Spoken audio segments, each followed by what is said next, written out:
Hello दोस्तों, good evening. दोस्तों, affiliate marketing में सक्सेस हासिल करने के लिए सिर्फ ये जानना ही जरूरी नहीं है कि इसको कैसे स्टार्ट करना चाहिए, इसमें क्या क्या टेक्निकलिटी है, इसमें कौन कौन से स्टेप्स हैं जो इसको शुरुआत के समय करना चाहिए। इसके साथ साथ हमें ये नॉलेज भी रखना बहुत बहुत जरूरी है कि इसमें हमें क्या क्या नहीं करना चाहिए, जिससे कि हम अपने एफिलिएट प्रोग्राम को सक्सेसफुली स्टार्ट कर सके।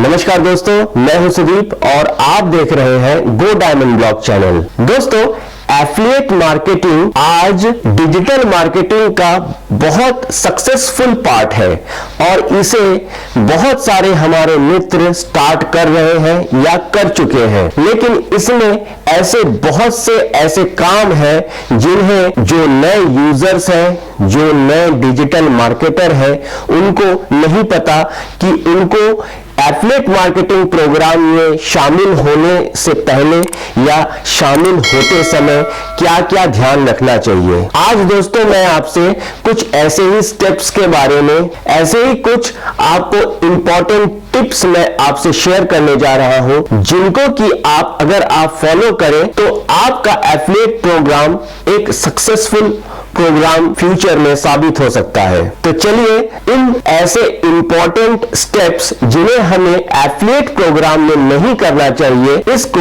एक एक करके देख लेते हैं। दोस्तों, सबसे पहला जो काम हमें हमेशा अवॉइड करके चलना चाहिए एक एफिलिएट प्रोग्राम को स्टार्ट करते वक्त, कभी भी किसी भी ऐसे वेबसाइट्स का लिंक दूसरे ई कॉमर्स वेबसाइट्स में आप प्रोवाइड न करें, ना ही अपने वेबसाइट्स में उसको रखें। कभी कभी यूजर्स क्या करते हैं कि बैकलिंक हासिल करने के लिए ऐसे लिंक्स को प्रोवाइड करा देते हैं जिससे कि उनका वेबसाइट या ब्लॉग जो है वो प्रमोट हो सके। तो इस तरीके से प्रमोशन कभी ना करें।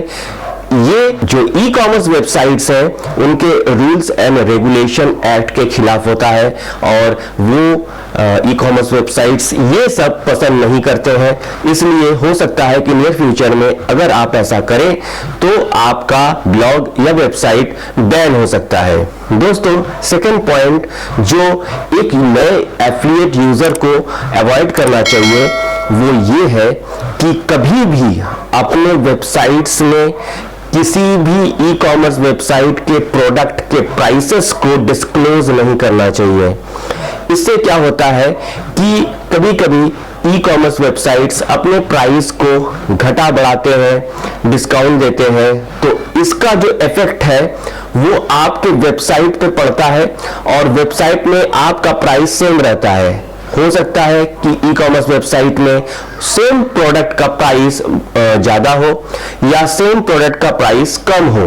तो इस वजह से ई कॉमर्स वेबसाइट्स इस चीज को अवॉइड करते हैं और ऐसा अगर कोई नया यूजर करता है तो उसका भी अकाउंट बैन हो सकता है। दोस्तों, जो थर्ड चीज है, जो थर्ड टिप्स है, वो हमेशा एक नए यूजर को अवॉइड करना चाहिए, वो ये है कि हमेशा अपने वेबसाइट्स में या ब्लॉग में एक अलग से पेज क्रिएट कर लें जहां पे डिस्क्लोजर के रूप में वो पहले से ही आप लिख लें कि ये एक ऐसा लिंक है जिससे कि हम नियर फ्यूचर में क्लिक करने पर मुझे इससे कुछ थोड़ा बहुत कमीशन मिलता है। तो अगर आप ये जानबूझकर अगर आप इसको क्लिक कर रहे हैं और इससे परचेस कर रहे हैं तो मुझे इससे कुछ कमीशन मिलेगा। तो ऐसे डिस्क्लोजर से ई कॉमर्स वेबसाइट बहुत ही आपके वेबसाइट या आपके ब्लॉग को सेफ मानता है और अगर आप ऐसा नहीं करते हैं तो उनको ये उनके रूल्स एंड रेगुलेशन एक्ट को वायोलेट नहीं करता। तो आप ऐसा कभी ना करें। हमेशा एक डिस्क्लोजर, हमेशा एक नोट, आप चाहे तो इसे एक अलग पेज में ही डिस्क्लोजर के रूप में अपने वेबसाइट में रख सकते हैं। दोस्तों, चौथा जो पॉइंट है जो एक एफिलिएट यूजर को हमेशा ध्यान में रखना चाहिए और अवॉइड करना चाहिए, वो ये है कि एफिलिएट ई कॉमर्स वेबसाइट्स के लोगो या किसी भी थंबनेल या किसी भी इस टाइप के जो बटन्स है उनका यूज आप कभी भी अपने वेबसाइट्स में ना करें। ये उनके रूल्स एंड रेगुलेशन के खिलाफ होता है और उनके रूल्स एंड रेगुलेशन को वायोलेट करता है, तो ऐसा कभी ना करें। और ये हमेशा ध्यान दें कि जब भी आप थंबनेल बनाएं या कोई अपने वेबसाइट में बटन क्रिएट करें तो उसे अपने ही वेबसाइट्स के आप खुद क्रिएट करें, किसी भी वेबसाइट ई कॉमर्स वेबसाइट से उसे कॉपी ना करें। कॉपी पेस्ट करना एक रूल्स एंड रेगुलेशन एक्ट के खिलाफ होता है और इससे आपका जो पेमेंट है वो ब्लॉक हो सकता है। दोस्तों, फिफ्थ जो ऐसा नया एफिलिएट यूजर को अवॉइड करना चाहिए वो ये है कि अपने वेबसाइट या अपने प्रोडक्ट या अपने सर्विसेज का लिंक हमेशा दूसरे सोशल मीडिया साइट्स में बहुत से लोग प्रमोट करते हैं, जो कि सही है, लेकिन कभी कभी मैंने देखा है कि बहुत से लोग इसी लिंक का यूज एसएमएस और ईमेल के थ्रू भी करते हैं, जो कि एकदम गलत बात है और कभी भी नहीं करना चाहिए।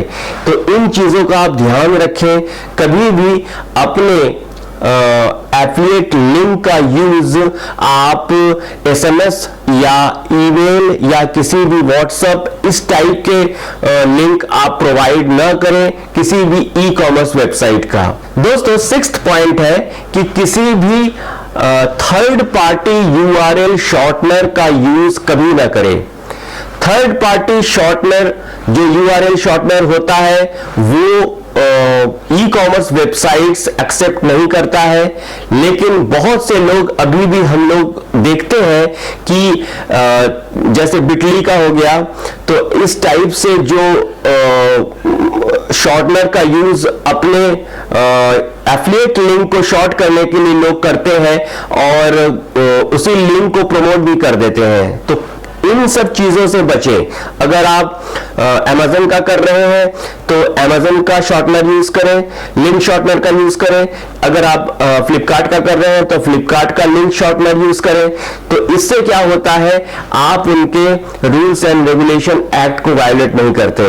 लेकिन अगर आप ऐसा अभी तक करते आ रहे हैं, किसी और शॉर्टनर का यूज करते आ रहे हैं, तो प्लीज अभी के अभी उसे रोक दें। दोस्तों, सेवेंथ टिप्स है जिसे हमें हमेशा ध्यान में रखना है और इसको अवॉइड करके चलना है, वो ये है कि अपने एफिलिएट लिंक को घर के किसी भी और मेंबर के अकाउंट में शेयर ना करें और ना ही उस लिंक से किसी घर के दूसरे मेंबर परचेस कराएं। अगर आपके वाइफ, आपके ब्रदर, आपके सिस्टर को आप लिंक प्रोवाइड करते हैं और सेम आईपी एड्रेस से अगर आप उसे किसी दूसरे मेंबर ने, घर के मेंबर ने उसे परचेस किया, तो हो सकता है कि नियर फ्यूचर में ये चीज ई कॉमर्स वेबसाइट्स को पता चल जाए, क्योंकि उन लोग हम लोगों से ज्यादा स्मार्ट है, ये हमेशा ध्यान में रखें।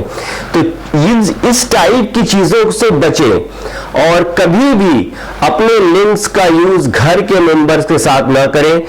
हो सकता है कि आपका अकाउंट इन सब चीजों से बैन हो जाए। दोस्तों, नेक्स्ट चीज जो एक एफिलिएट यूजर को, एक एफिलिएट मार्केटर को हमेशा ध्यान में रखना चाहिए और उसे अवॉइड करके चलना चाहिए, वो ये है कि दोस्तों, एक से ज्यादा आईडी एक ही आईपी एड्रेस से कभी भी क्रिएट ना करें। इससे आपका अकाउंट ब्लॉक हो सकता है, आपका पेमेंट फंस सकता है। कभी कभी हम प्रॉफिट ज्यादा अर्न करने के लिए हम 2 आईडी क्रिएट कर लेते हैं, 3 आईडी क्रिएट कर लेते हैं और उस आईडी से हम अपने लिंक्स को सोशल मीडिया के अलग अलग प्लेटफॉर्म में शेयर करते हैं, जो कि एकदम गलत बात है। आपका अगर कोई भी आईडी एक्टिव है तो तो उसी आईडी से आप अपने एफिलिएट प्रोग्राम को रन करें और नियर फ्यूचर में उसी को चलाएं। कभी भी अगर दूसरा आईडी आप बनाते हैं तो पहला आईडी डीएक्टिवेट करें, उसके बाद दूसरा आईडी बनाएं। ये यूजर्स हमेशा ध्यान में रखें कि ज्यादा प्रॉफिट के लिए कभी भी आप ऐसा ना करें, इससे आपका आईडी और आपका अकाउंट दोनों ब्लॉक हो सकता है। दोस्तों, नेक्स्ट जो टिप्स है वो हमेशा एक नया यूजर, एक एफिलिएट मार्केटर को ध्यान में रखना चाहिए, वो ये है कि किसी भी ई कॉमर्स वेबसाइट्स या ई कॉमर्स एफिलिएट प्रोग्राम में कभी भी आप उनके ट्रेडमार्क पॉलिसी को वायोलेट न करें। ट्रेडमार्क पॉलिसीज में बहुत सारी चीजें आती हैं, आप इसके लिए मैं आपको एक अलग वीडियो बना दूंगा, ट्रेडमार्क्स में कौन कौन सी चीजें आती हैं। तो इन चीजों को कभी भी आप वायोलेट न करें, इससे आपका अकाउंट ब्लॉक हो सकता है और नियर फ्यूचर में आपके सारे पेमेंट भी ब्लॉक हो सकते हैं। और कभी भी आप सेम आईपी एड्रेस से अब फिर आप कभी भी एफिलिएट प्रोग्राम में शामिल नहीं हो सकते, कोई भी एफिलिएट प्रोग्राम स्टार्ट नहीं कर सकते। दोस्तों, लास्ट जो टिप्स है जिसे कभी भी एक नए यूजर को एफिलिएट प्रोग्राम में नहीं करना चाहिए, वो ये है ई कॉमर्स वेबसाइट्स के जितने भी कस्टमर्स के रिव्यू आते हैं उसको कॉपी पेस्ट अपने वेबसाइट या ब्लॉग में नहीं करना चाहिए। अपने वेबसाइट्स या ब्लॉग में अगर आप ऐसा करते हैं तो ये तुरंत के तुरंत आपसे बिना पूछे आपका अकाउंट ब्लॉक कर देगा। तो ये सब चीजें जो है आप करने से बचें, अपने एफिलिएट मार्केटिंग कैरियर को अच्छा बनाएं। आप अपने एफिलिएट प्रोग्राम में मेहनत करें, ये नहीं कि शॉर्टकट ढूंढें। दोस्तों, किसी भी लाइन में, किसी भी डिजिटल मार्केटिंग प्लेटफॉर्म में अगर आपको सक्सेस हासिल करनी है तो शॉर्टकट से बचें और शुरुआत में मेहनत करना सीखें। मैं ये विश करता हूं कि आप लोगों के एफिलिएट मार्केटिंग प्रोग्राम को नियर फ्यूचर में ईश्वर सक्सेसफुल बनाए और आप इससे बहुत सारा इनकम जनरेट कर सकें। आज के लिए दोस्तों यहीं तक, मिलते हैं दोस्तों मेरे नेक्स्ट वीडियो में, जहां पे मैं आपसे किसी नए इश्यूज या किसी नए प्रॉब्लम के सॉल्यूशन के बारे में डिस्कस करूंगा। फिलहाल मेरे इस चैनल को आप please like, share and subscribe करना मत भूलिएगा और बेल के बटन को कृपया ऑन कर लीजिएगा, जिससे कि नियर फ्यूचर में मेरे सारे वीडियोस आपके पास टाइम टू टाइम पहुंच सके। दोस्तों, मेरा एक फेसबुक पेज है गो डायमंड ब्लॉग के नाम से, डिस्क्रिप्शन में लिंक मैं दे दूंगा, आप उसे लाइक और फॉलो कर ले और आगे भी अपने फ्रेंड्स एंड रिलेटिव्स से उसे आगे भी शेयर करते रहें। मिलते हैं दोस्तों एक नए वीडियो के साथ, आपके एक नए प्रॉब्लम के सॉल्यूशन के साथ। तब तक के लिए दोस्तों, जय हिंद।